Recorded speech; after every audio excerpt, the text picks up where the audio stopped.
মৰমৰ ছাত্ৰ-ছাত্ৰীসকল, ইলেকশ্যনৰ ব্যস্ততাৰ মাজতে ডক্টৰ হিমন্ত বিশ্ব শৰ্মাই ঘোষণা কৰিছে 10 এপ্ৰিল তাৰিখে মেট্ৰিক পৰীক্ষাৰ ৰিজাল্ট দিব। কেতিয়া দিব আৰু বৰ্ডৰ পৰা কি জাননী আহিছে আৰু মুখ্যমন্ত্ৰীয়ে কি মন্তব্য আগবঢ়াইছে এইটো আজিৰ ভিডিঅ'টো দেখুৱাম।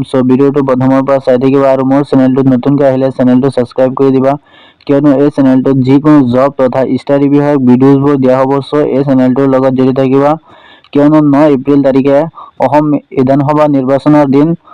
তাৰ পিছদিনাই মেট্ৰিক পৰীক্ষাৰ ৰিজাল্ট ঘোষণা কৰিব।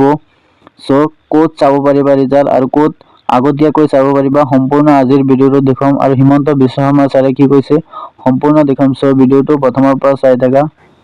বৰ্ডৰ ফালৰ পৰা কি জাননী আহিছে সেইটো চাওঁ। SSLC results 2026 board update. The Assam SSLC Class 10 result 2026 is likely to be declared on April 10, 2026. April মাহৰ 10 তাৰিখেই মেট্ৰিক পৰীক্ষাৰ SSLC ৰিজাল্ট ঘোষণা কৰিব। Following exams from February 10 to 27। 10 ফেব্ৰুৱাৰীৰ পৰা 27 ফেব্ৰুৱাৰী তাৰিখলৈকে এক্সাম চলিছিলে আৰু ইয়াৰ 2026 বৰ্ড আপডেটছ। ইয়াৰ বৰ্ড আপডেট দিয়া আছে। লাইকলি ডেট এপ্ৰিল 10, এপ্ৰিল মাহৰ 10 তাৰিখে দিব। Announced during an election camping by the chief minister. মুখ্যমন্ত্ৰী ডক্টৰ হিমন্ত বিশ্ব শৰ্মাই ঘোষণা কৰি দিছে ইলেকশ্যনৰ যেতিয়া কেম্পিং কৰি আছিলে তেতিয়া। পাছিং ক্ৰাইটেৰিয়া, ইয়াৰ বাবে পাছিং ক্ৰাইটেৰিয়া দিয়া আছে। Students must secure a minimum of 30% marks in each subject. প্ৰত্যেকটো ছাবজেক্টত 30% মাৰ্ক পাব লাগিব অথবা 100ৰ ভিতৰত 30 মাৰ্ক পাব লাগিব, মানে পাছ হ'বলৈ।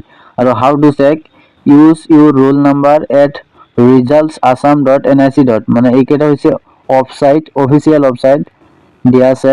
আৰু এটা দিয়া আছে চাইট sevaonline.org.and sec.assam.government.in।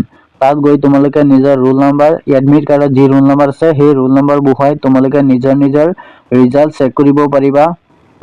যিহেতু 10 এপ্ৰিল তাৰিখে তোমালোকৰ ৰিজাল্টছ মুখ্যমন্ত্ৰী ডক্টৰ হিমন্ত বিশ্ব শৰ্মাই ঘোষণা কৰি দিছে 10 এপ্ৰিল তাৰিখে ৰিজাল্ট দিব। এইবাৰ ৰিজাল্ট অতি সোনকালে দি আছে। অহাবাৰ তোমালোকৰ যোৱা বছৰ 11 এপ্ৰিলত দিছিলে, এইবাৰ সোনকালেই দিব। ৰিজাল্টৰ কাৰণে অপেক্ষা কৰা। এইখিনি আছিলে আজিৰ ভিডিঅ'টো। ভিডিঅ'টো ভাল লাগিলে চেনেলটো ছাবস্ক্ৰাইব কৰি দিবা। থেংক ইউ ফৰ ৱাচিং।